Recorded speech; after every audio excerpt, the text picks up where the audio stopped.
सोनवा के दाम बढ़े जाता, बल में तो है के ना बुझाता हो। अरे सोनवा के दाम बढ़ल जाता, बल में तो है के ना बुझाता हो।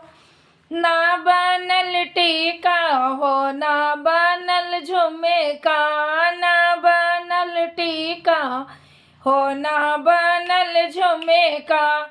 लोगवा कहेला का माता, बल में तो हैराना बुझाता हो।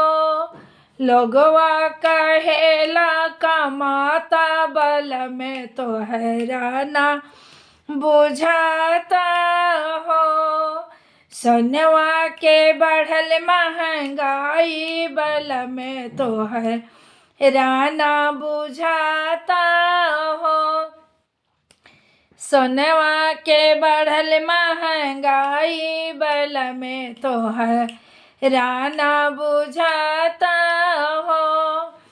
कैसे के जई है ती, कैसे यही से लियाता दहेजवा, यही से लियाता दहेजवा में पैसा, यही से लियाता 10 लाख दहेजवा।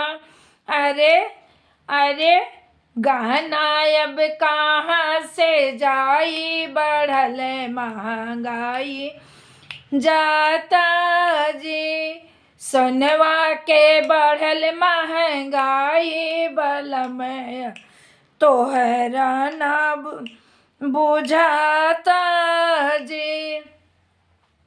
अरे सोनवा के बढ़ल महंगाई, बल में तो है राना बुझाता जी। चाहे सूरतवा में भी काम तू करिहा, चाहे विदेशवा तू जइहा, बल में तो है गहना बनवादा हो। कई बार तोहरो से कहनी, बल में अब तनिको ना बुझाता हो। सोनवा के बढ़ल महंगाई, बल में तो हैराना बुझाता हो।